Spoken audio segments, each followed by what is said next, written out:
Giants have been remarkably healthy this year, especially in their rotation. They've played 50 games. 49 of those starts have come from the same five guys. The one exception, of course, that would be Hayden Birdsong, who took Jordan Hicks' spot in the rotation. That had nothing to do with health. That was simply about performance, but that's about to change. Justin Verlander is going to go on the IL before this three-city road trip. He's had some nerve irritation in his right pec that bothered him in his last start. He went out there, looked up. He thought he might be okay, and then looked up, and the first pitch was 90.5 miles per hour. And as he said today, he went, "This is going to be a tough one." So we tried to pitch through that. Ended up going 4 innings, but didn't feel great. The Giants gave him a couple days off. He played catch here on Wednesday. Again, didn't feel 100%. He said he was borderline for his next start, and the real issue was the start after that. They're going on a three-city trip. They're going to the East Coast.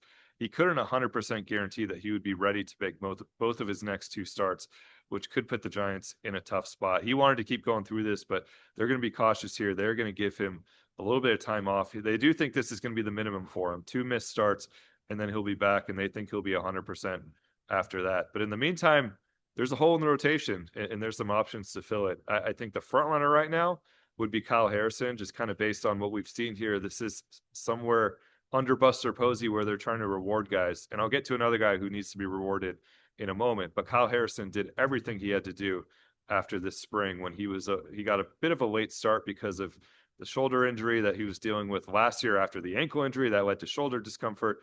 That was bothering him early in the spring. And then, of course, he got sick, lost a lot of weight at the start of the spring. So that set him back a few days as well. And ultimately, he didn't end up being in that conversation with Landon Roop and Hayden Birdsong, but he went to AAA. He pitched very well in AAA.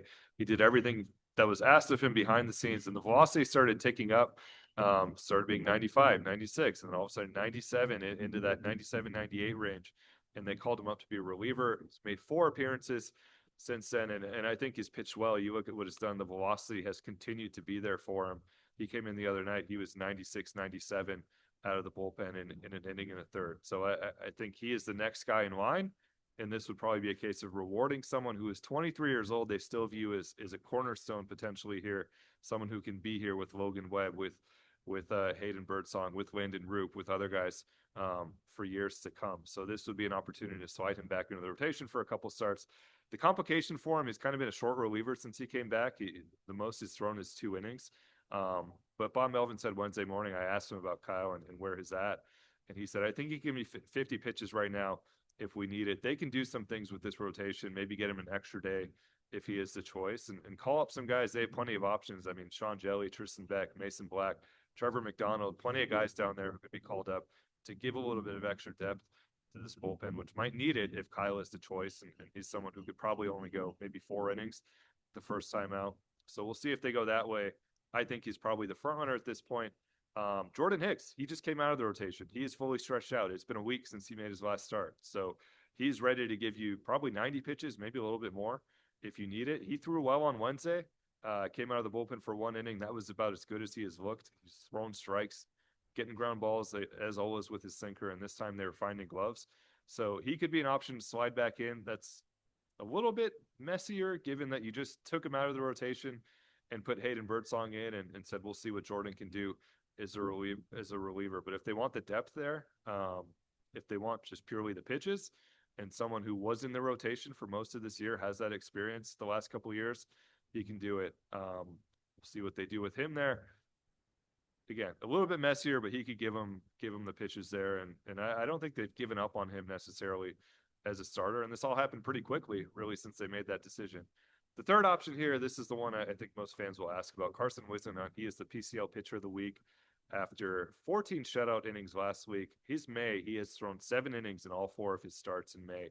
He is the first River Cats pitcher since Andrew Suarez, another lefty, who did that in 2017. So he is doing something we haven't seen in recent years as they kind of ramped guys back there in AAA. And it's not just the innings. He's throwing extremely well. 4 earned runs in those 4 starts in May. 28 strikeouts, 2 walks. It is, what people call like a 70-grade changeup. It is a big league ready changeup right now. He's their top pitching prospect. He is going to get that shot at some point this year. And it's kind of lined up. He's pitching really well. He is stretched out.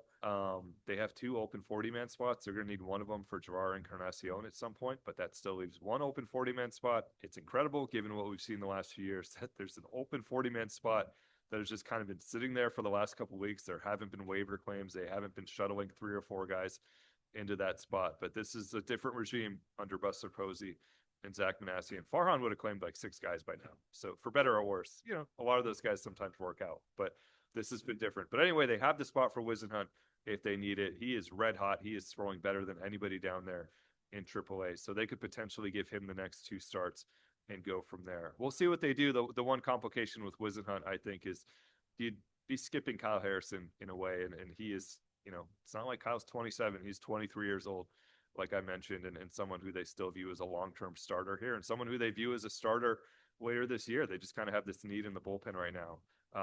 I would not be surprised if we see Whisenhunt soon. I think no matter what they do, they have hit the point of the season where, they're going to need some more innings. We saw it in the series. They were a bit banged up in the bullpen. That's why Kyle came in to protect a 2-run lead on Tuesday night. They're a little bit short in the bullpen. They have been the last few days, and they do have an off day on Thursday, so a day for these guys to recover. But again, 3-city trip, some cities where we generally see weather issues, especially Washington, D.C.